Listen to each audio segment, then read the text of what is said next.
Hi, this is Nick Dawson, the editor-in-chief of Talkhouse Film, and you're listening to the Talkhouse Film podcast. 25 years ago this month, back in February 1992, Wayne's World was first released. And if that makes you feel old, well, me too. In order to celebrate this landmark anniversary, the movie is being re-released in theaters on February 7th and 8th. To get in on the festivities, we decided to pair Penelope Spheeris, the director of Wayne's World as well as the seminal Decline of Western Civilization punk documentaries, with Jeanie Finlay, a regular Talkhouse Film contributor who is not only a big fan of Spheeris' work, but herself also an excellent maker of music documentaries, such as Orion, The Man Who Would Be King, and The Great Hip Hop Hoax. What you're about to hear is actually the second attempt at a conversation between these two.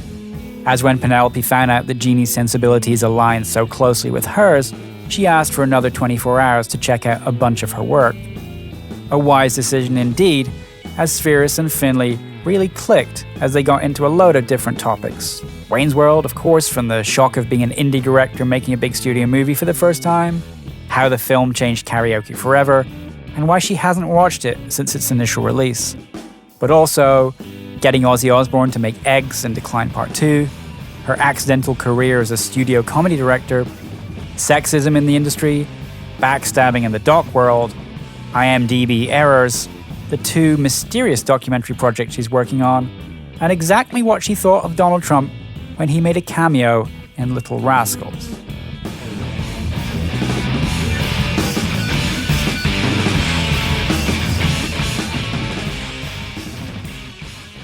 It's a real thrill to be able to talk to you. I'm so happy that the Talkhouse were able to set this up because I've watched your films for years and I can't believe that is it 25 years since Wayne's World? That just seems unreal. Yeah, we released it 25 years ago on February 13th. It was a Friday the 13th, and everybody thought it was going to be unlucky, but it wasn't. Oh my goodness. And what's it like sort of coming back to look at the film again after, it doesn't feel like it's that long. It still feels fresh. Well, the fact for me, thank you, but the fact of the matter is for me, the last time I saw the film was 1992. What, you've not watched it again since then? Correct. Wow. Is that something usual with your films, that you'll just watch them once? Yes. I don't want to see them, yeah. Oh, wow. Can you tell me a bit more about that? Why they're done and then you finish I just feel like, I did that and now I'm moving on. And, if I ever, like, for example, when I released the Decline of Western Civilization trilogy on the box set last year, I was forced to watch the movies just so we could, get, do the timing and get the audio restored and all that. And man, it was brutal. I hated it. Really? I mean, wow.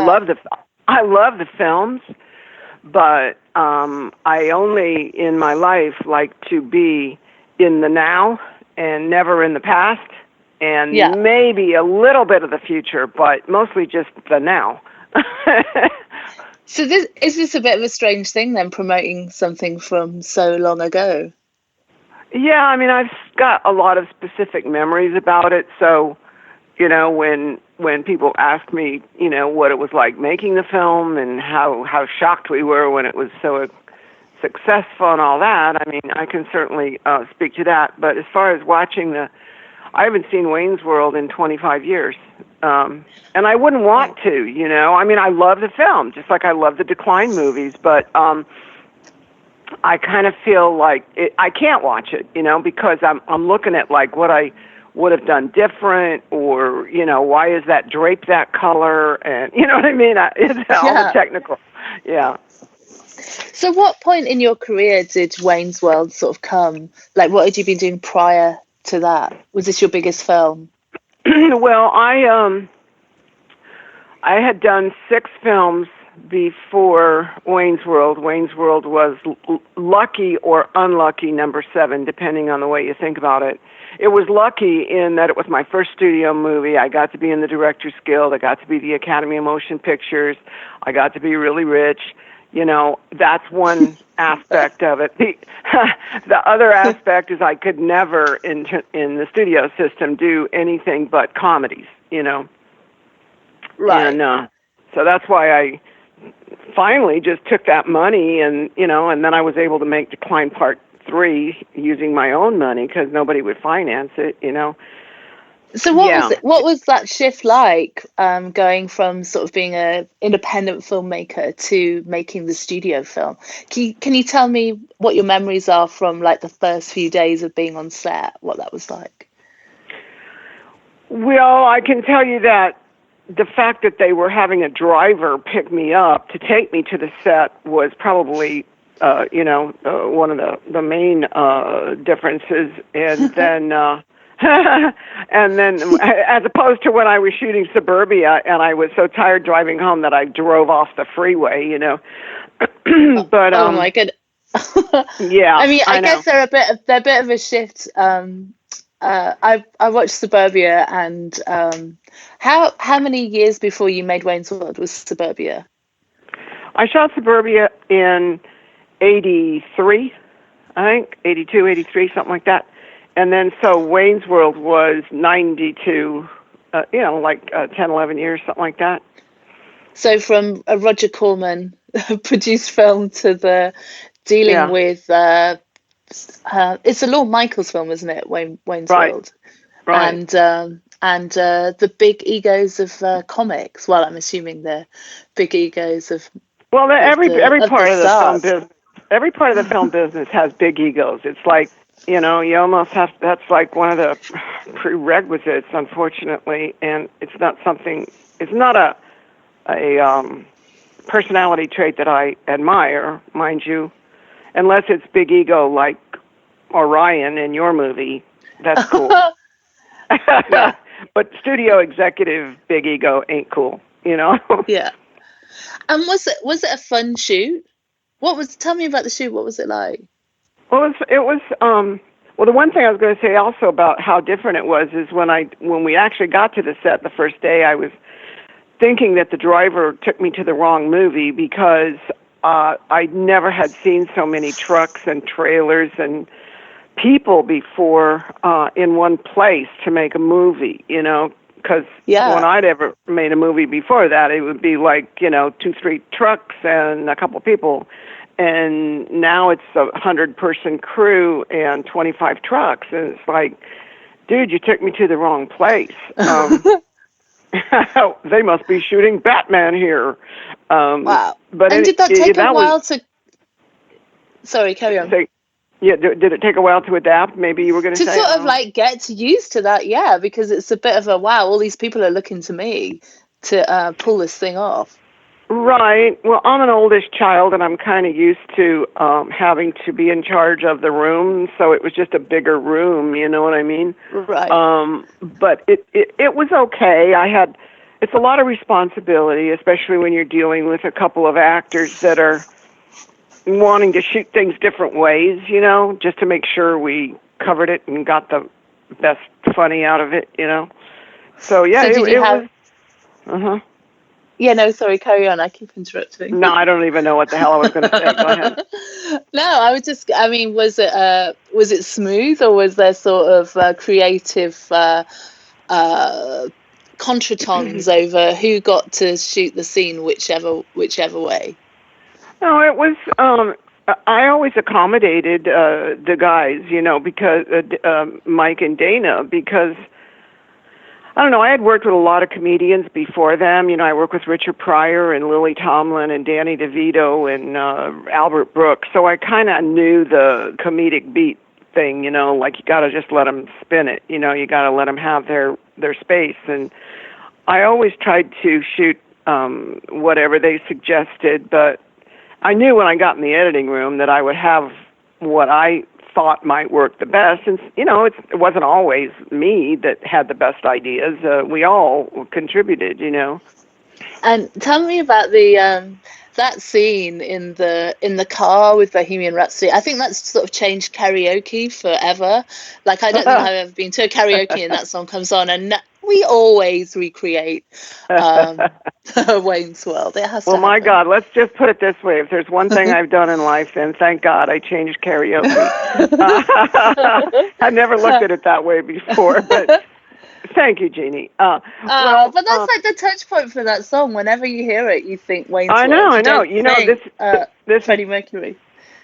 Exactly. And the trippy thing is that when they started up this Wayne's World 25th anniversary celebration thing at Paramount, Aurora, Illinois heard about it, and that's where theoretically Wayne's World is set, although we shot it in Los Angeles. And they were going to do a 1-month celebration of the film, and now they've changed it into a 6-month celebration, which I don't know how the hell you do that.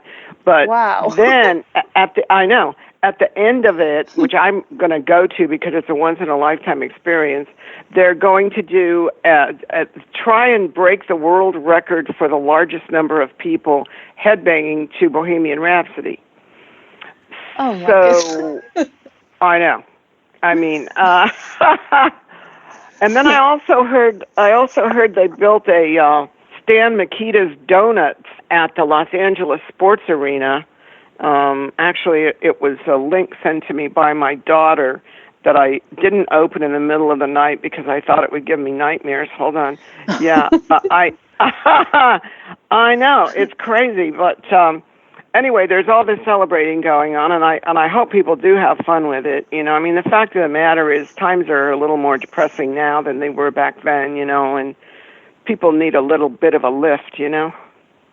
Yeah, absolutely. I think that's partly my office is in a cinema, and it's packed out every day at the moment with older ladies and gentlemen lining up to watch La La Land, and one of them stopped me and she cool. She sort of said, it's amazing, everyone wants a bit of LA sunshine in these depressing times.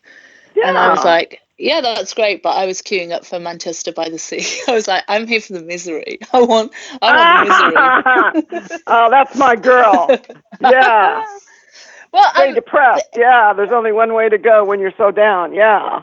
Well, I've got to say there's a real pleasure, I think, to be had sitting alone in a cinema surrounded by strangers crying. I think that is a real pleasure. For me, that's a real pleasure to be had. That's hilarious. But yeah, I don't know. It was pretty interesting thinking about the affection that you had for music fans. It seems like in Wayne's World, but also in the Decline series, that there's a true affection for the people. Am I picking up on that right? It feels like you really love them. Yeah, you are picking up on it right, and I think it came from a. I think it's a smart observation on your part, by the way. But I think if I had to just on the spot interpret it, it came from the fact that when I was growing up, I had a difficult childhood, as many of us did, and music was my safe haven. You know, I would listen to rock and roll, and as time progressed, you know, I would listen to more and more hard-edged rock and roll, to the point where, you know, I ended up with Slayer, you know what I mean? And Pantera. I don't know how you get any more hard-edged than that, but yeah, I think it's that's interesting, yeah. Because I wondered whether you were an insider or on the outside when you were making the Decline series, because it felt like you were in there with them. Yeah, I mean, most of the people in the first Decline were my friends before I even thought to make the movie, and so I did know them. I mean, Darby was my friend, and Claude Bessie, and Nicole Panter. I mean, we were all friends back then, and I was just going to the clubs like every other person who loved punk rock back in the days. And then I thought, you know, this shit's trippy. I think I want to make a movie about it, and that was The Decline. I never thought it was going to be, you know, thought of as a classic, you know, or it just got inducted into the Library of Congress National Film Registry for Wow. this year. I know. Congratulations. Who would ever think, you know? Well, it feels like a time capsule when you're watching it, but also so edgy. There's some points where in the first Decline film where there's a girl with dark hair and she's sort of grappling and trying to get on the stage. She's pulling at the guy on stage. And leaving kicks her ass. Yeah, I remember that. Yeah, it's genuinely edgy. It feels sort of like, wow. About that. I thought about your style of filmmaking when I watched your movies and my style of filmmaking, and, well, I should say with the documentaries, okay?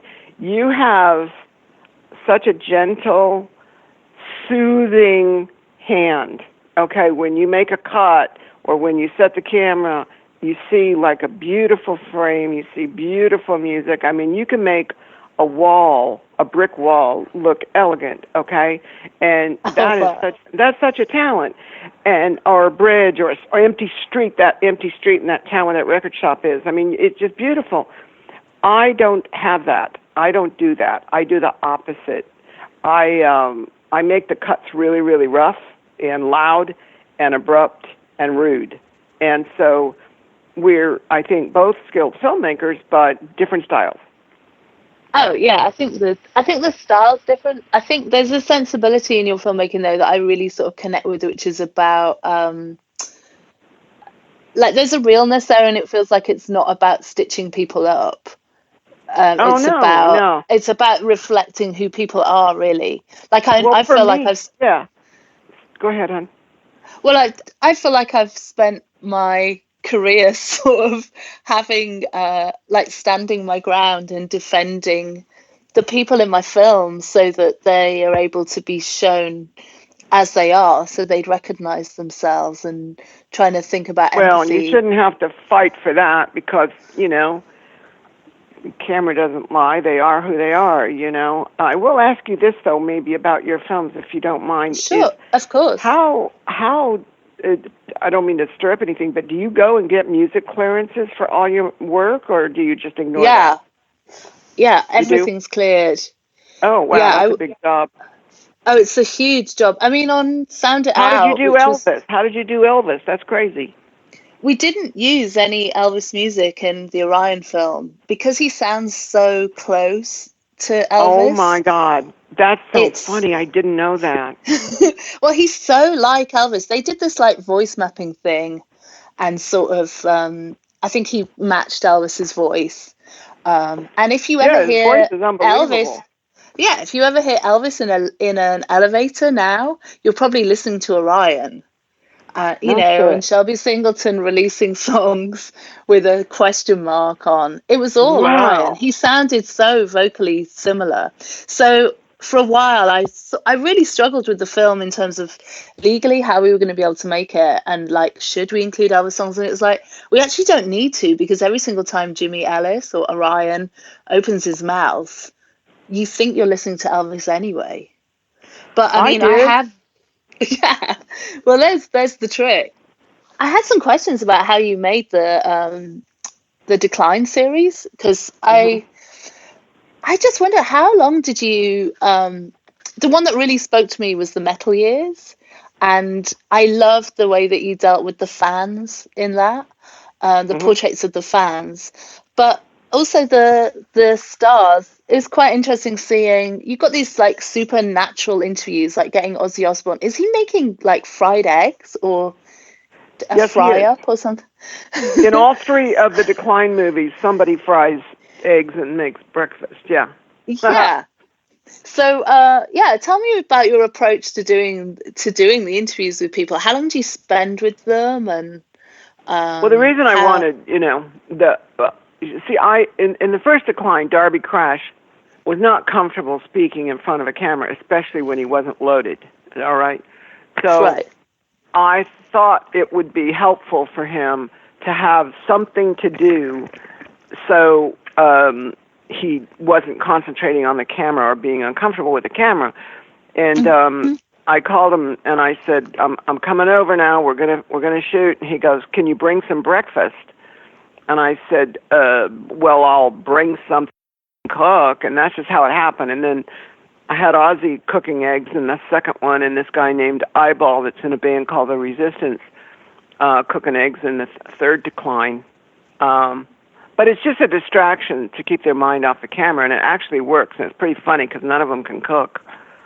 Yeah, I really like that sort of distraction technique because it makes the interviews feel intimate. It makes you feel like you're really spending time with them rather than, oh, hey, they've got 3 cameras set up here. It feels like you're really with them.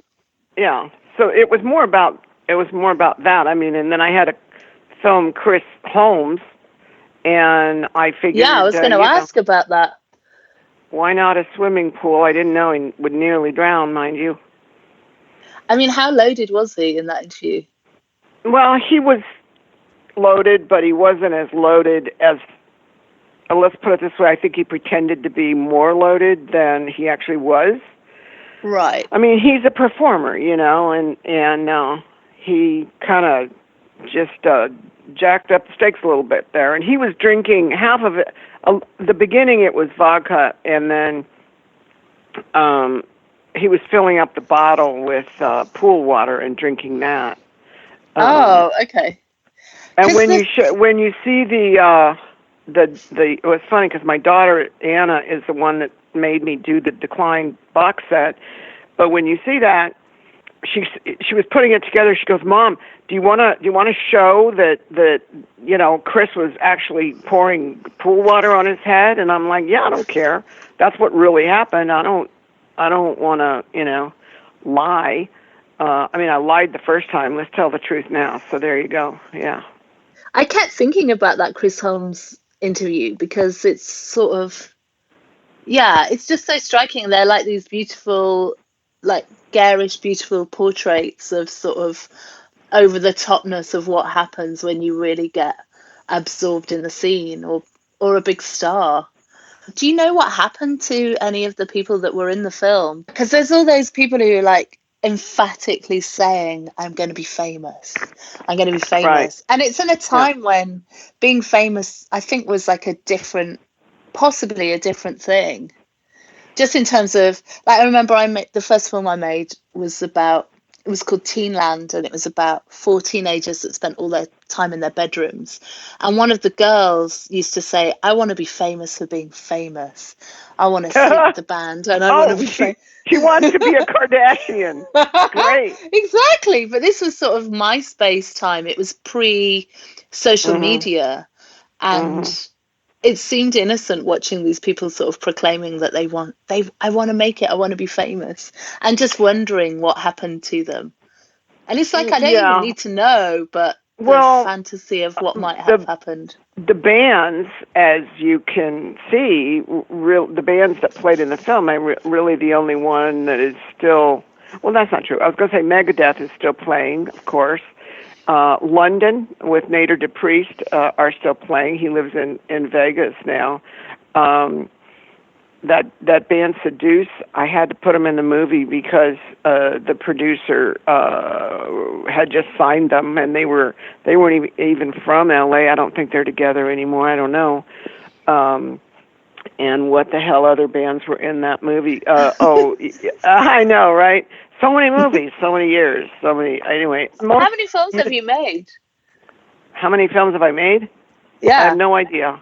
I do know that if you go on IMDb and you look at the list, it's a crack up because I didn't make some of those movies. Like there's one called The Singing really? Bob. Yeah, I say to my boyfriend, hey, and this guy's like a fucking genius when it comes to internet and all that and computers. I go, hey, it says right here on the internet that blah, blah, blah. And he goes, yeah, well, then it must be true. Ha. Anyway, fact of the matter is it's generally, not true. But, there's shit on there that I didn't even do, Wow. But I don't know how many movies I've done. And it doesn't really matter to me, you know what I mean? Like, and it doesn't matter if I ever make another movie, honestly. I feel very fortunate that I was able to make movies in a time when, you could make money doing it. Like I made a shitload of money on those comedies that I didn't want to do. But after Wayne's World, that's all I could do was comedies, you know. So then they paid me millions of dollars to do the Beverly Hillbillies or the Little Rascals or stuff like that, you know. And I was going to say it's a huge sort of shift in tone, because I watched Suburbia. I came to your work through the Decline series, and then obviously Wayne's World. But watching Suburbia and then The Boys Next Door, and there's this sort of melancholy and darkness in the film. Exactly. And if I had not just been given the gig to do Wayne's World, I would have continued to make films like Suburbia. Not so much like The Boys Next Door because it's too violent, but like Suburbia, you know. I would have done those kind of films. And guess what? I would have been dirt poor still, because they don't make a lot of money, you know what I mean? Well, maybe Manchester by the Sea is depressing, and it made some money, but back then, you know, a woman making statement films about squatter punks is not going to make any money, you know? But when I did Wayne's World, all of a sudden, I was in the big bucks league, and I couldn't get out of it, you know? So at one point, I just kind of... Did you want to get out of it? At the time, no, because I love making movies, and I just kind of wanted to do whatever I could to keep making movies. And I swear to God, I mean, when I did Black Sheep, they said, here, we're going to give you $2 million salary. And I was stunned, and I just sat there silent. And they took that as meaning that I didn't like the number. So they said, okay, 275. Wow. I know. So anyway, I just, you know, I wanted to keep making movies, and somehow I got to a point where then I did this movie Senseless, and if you're a woman in this business and you have a movie that is not as successful as they wanted it to be, which was with Marlon Wayans and David Spade, then that movie didn't do as much business as the rest of them, then it's over with, okay? Like a guy in this business, a man in this business can make flop after flop after flop and still get a gig. Wow, and you think that women get less of a go, less chance to make a mistake? Oh yeah, for sure. Like you can't screw up as a woman as a woman in this business. You can't like get arrested for drunk driving, or you know what I mean, or getting a domestic dispute or anything. I mean, we've got directors that just keep on making movies that have, you know, crashed into walls because they were loaded, and then they just do the next movie. You know what I mean? It's not a big deal. Yeah. You can't do that if you're a woman. You got to keep it all straight and narrow. You know what I'm saying? But I mean, I never had any of those issues, so I'm really thankful. But yeah, when I did Senseless and it didn't do as much business as the other movies, then it was with the Weinsteins, and I was like, I'm over this shit, you know, I don't care. And that was in the late 90s.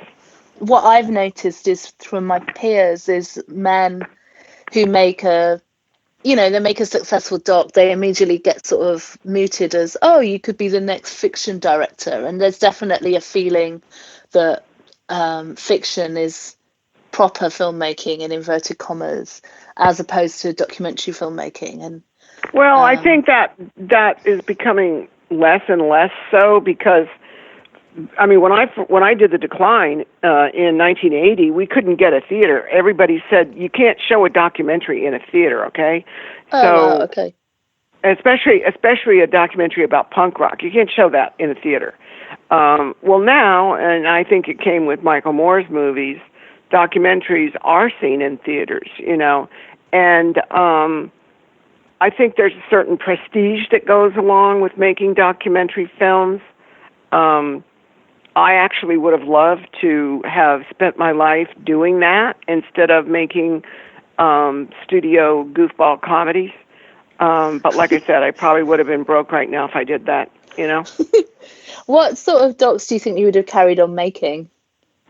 Oh my gosh, I am extremely fascinated on so many I would make documentary on toxic waste or mental health issues or domestic abuse issues or, all kinds of social problems that I think need to have light shed on them, you know? But now, I'm in the Academy and the documentary branch, which I choose to be there because I don't want to be with all those men directors sitting around a table. I tried that. It sucks. And so I'm in the documentary branch. And last year we got 140 documentaries to watch. Okay, so now everybody's doing documentaries, which is great, you know? It's just hard to find the good ones. You know, you got to watch like 5 minutes and decide if you want to go ahead and waste the rest of your life. Yeah. Yeah, there are so many films. I think as well because cameras are more accessible. You know, you can just go out and make your film. It just doesn't mean it'll be any good. That's right. I think the biggest struggle with docs is finding the stories that sort of keep you sustained. I was mentored by Marshall Curry, the great doc director, while I was making Orion, and he sort of said, like, every few minutes you need to be asking yourself, what happens next? And I didn't know that. What happens next? How do you keep turning the screw and keep getting the story unfolding? But yeah, it's finding those stories that are really going to sustain you. Yeah, it's not easy. I'm very interested in this sort of shift between, in your later work, the sort of comedy, but also like the nihilism. Where did that go? I was sort of watching Little Rascals and I thought, oh, this isn't a dark movie at all, apart from there's a cameo with the Donald Trump shows up. I was like, oh my goodness, here's the darkness. Are you talking about in the Little Rascals? Yeah. yeah. What we had the Donald in the Little Rascals. Yeah, I know. Yeah, what was that like? What was it like working with him? It was fine. I just got a call one day when we were shooting, and that was actually not really a part in there. It was just like Waldo's dad is sitting in the stands, and somebody from, they call it the Black Tower, which is the executive office building at Universal. I got a call from the tower, and it says, "How about Donald Trump for Waldo's dad?" And I'm like, Donald Trump. Oh yeah, some rich dude from New York. Oh yeah, okay, it's fine. So then he comes down to this. He pulls up right next to camera in a big stretch limo, and him and Marla Maples get out, and he does the scene, and he drives away into the horizon. You know what I mean? Yeah. Wow. It was okay. He was a professional. Brief, yeah.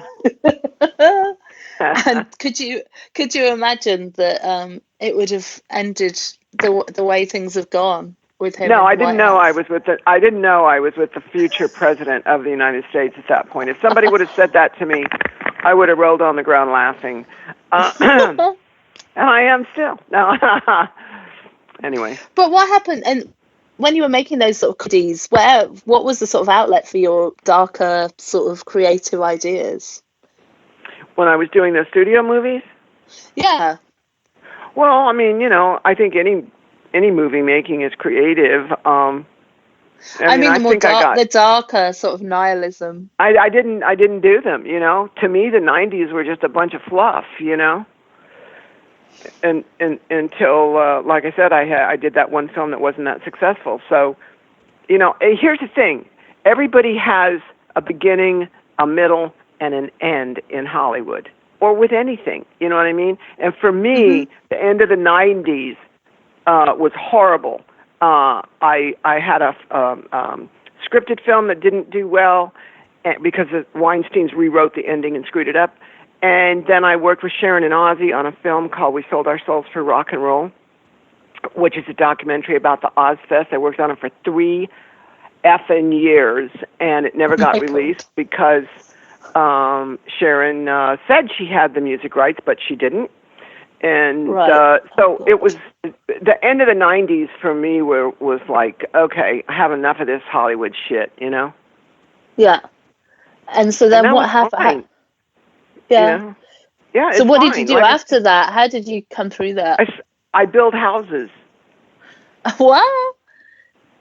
What physically I still make. I've got 2 documentaries in the works downstairs. You know what I mean? Like in the editing room, I've got I've got. Oh, can you tell me about those? No, I can't. I love you, but I can't because because well, everyone's got an iPhone, Jeanie. You know that they can go out and make that movie. You know what I mean?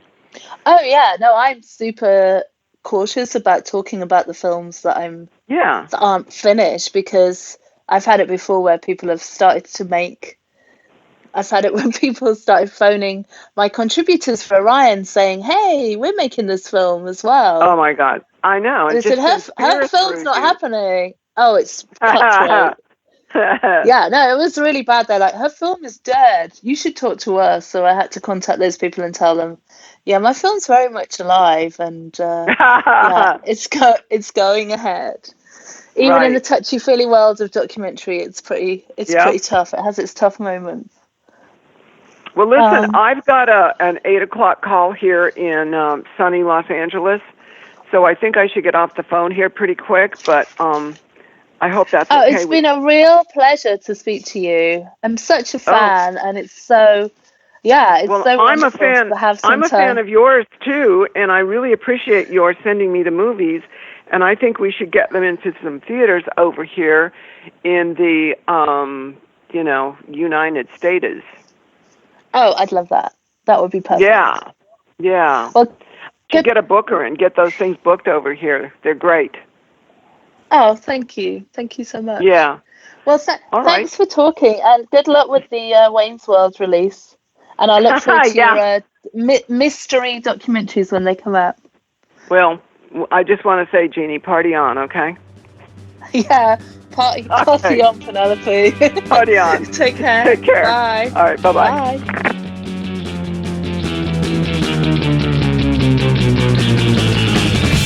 This is Nick Dawson from Talkhouse Film, and you've been listening to Jeanie Finlay and Penelope Spheeris on the Talkhouse Film podcast. This episode was engineered and edited by Mark Yoshizumi. Talkhouse podcast producer is Elliot Einhorn. For more filmmakers talking film and TV, visit talkhouse.com/film. Subscribe to Talkhouse Film and Talkhouse Music podcasts on iTunes and Stitcher, where you can find all our previous episodes. And while you're there, please rate and review, as it helps others find the podcast.